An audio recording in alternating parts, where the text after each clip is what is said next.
Oh my goodness, he's here. Robert Hawkins is in the building. Hello, Auntie Randy Miles. How you doing? I am so great. I'm so great. Thanks. I'm so glad to see you. I know that we haven't seen each other in a few years, mostly because of the pandemic. Absolutely. And all the crazy stuff that's happened here in the studio, not being able to have guests and all that kind of thing. How did you weather that storm? Ooh, yeah. You know, people say there was a light at the end of the tunnel. Yes. I was so in the dark. I said I don't even know where the tunnel is, let alone seeing the light at the end. Yeah. I mean, I dealt with depression. Yeah. I just like, it was so dark for me. Of course, we have no gigs, none of that. Yeah. And financially and just mentally and spiritually, it was just like draining. So through the grace of God, you know, I've had my lows, but through the grace of God, as usual, he always come through.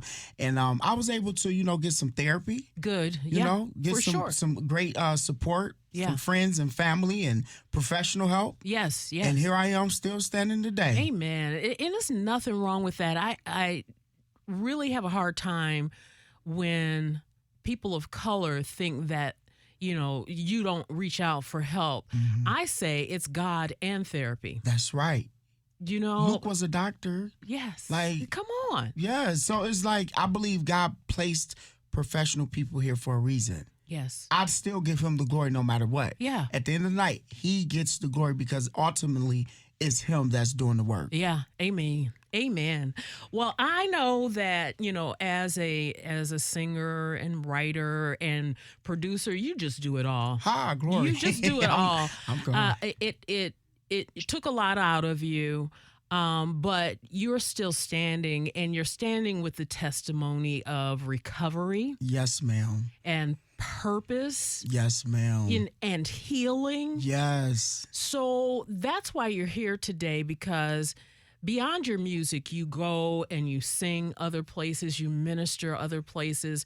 You have a mission work now. Yes, I do. And I'm so grateful. God, first of all, my new single, Things Will Work Out, it was actually written during the pandemic. Okay. Joel Barnes from Maverick City, he co-wrote it with me, Love David it. Brown.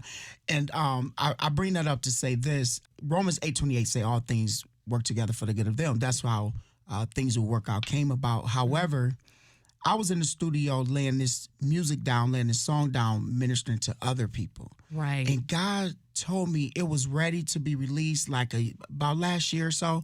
And I couldn't put my hand on it. God was like, it can't be released until you're free. Ooh. And I'm like, normally, you know, my artwork, everything done, I could just upload it. I'm anxious to put out new music. Right. And I didn't understand God. I'm like, free. And it's like I went back in a dark place. I didn't understand what that meant, but I was being obedient. Oh, I was being obedient. And here come to find out, he allowed a friend of mine to plant some seeds and say, you know what, with this song, it's so powerful. Why don't you go back to the community where you come from and remind other people that things will work out, that you can identify with the things that helped you. And so that was in December, and God just started putting things together in my mind and creating this upcoming new adventure or mission work, the Recovery Gathering. Oh my gosh. And that's just a safe space for people, you know, from all walks of life, from addiction, trauma, mental illness. I'm going around to back to those communities and reminding them, giving them hope, providing a free concert that things will work out. The mission statement is to celebrate recovery through worship for purpose. Ooh, come on. Let's play the song. Come on. Okay, yes, ma'am. Yes, ma'am. Romans 8:28 simply says, all things work together for the good of them that love God. For you. This is my nephew, Robert Hawkins. The name of the song is Things Will Work Out. My brother, this right here, Woo. This is going to help more than just your surrounding community. Wow. People need to understand that when you're going through things and it gets dark for you and you can't really see your way, if you just hang on. Hang on.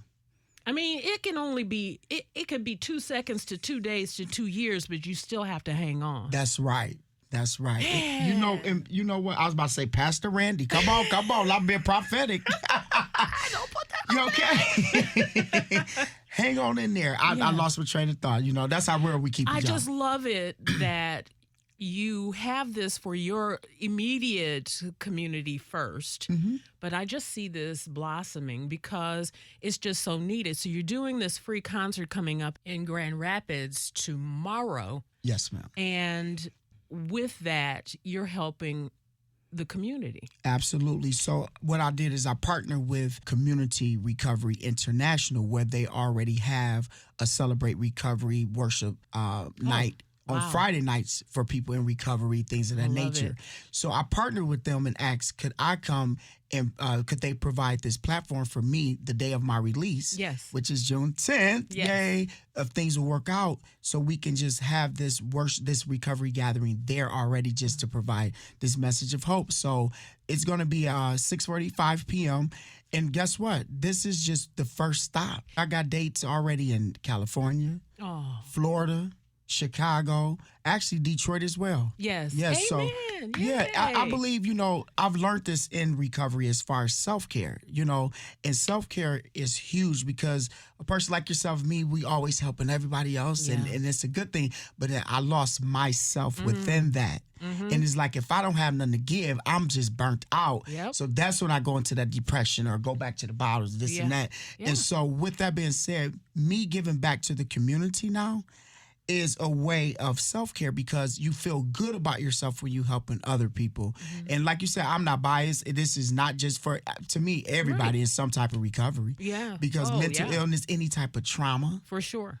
Yeah. For sure. There's a lot of people walking around wounded and they don't even realize it because I'm being strong. I'm a soldier. I'm this, I'm that. But in the end, you'll crash and burn. I've been there. I hit a wall, during the pandemic myself. And that's just being real. And if you do not, like you said, take care of yourself, it's no good to anybody. Yeah, a friend told me that a long time ago. He said, if I'm always helping you, and if I don't have nothing, then that means I don't have nothing to give you. So let me digress a little so I can build myself up so I can have something to give. So I use that principle or that analogy, if you will, throughout my life now. I try to implement that. I'm loving it. So what I want is for people to get a hold of the song. And also, how do they get a hold of you for more of these concerts and ministry? Cash App, I'm just kidding. Come on now, let's just... Y'all know I'm still crazy now. But no, they can actually, the Recovery Gathering has its own Facebook and Instagram page. Just look it up, The Recovery Gathering. They can also follow me on any social media platform at HAWKINS.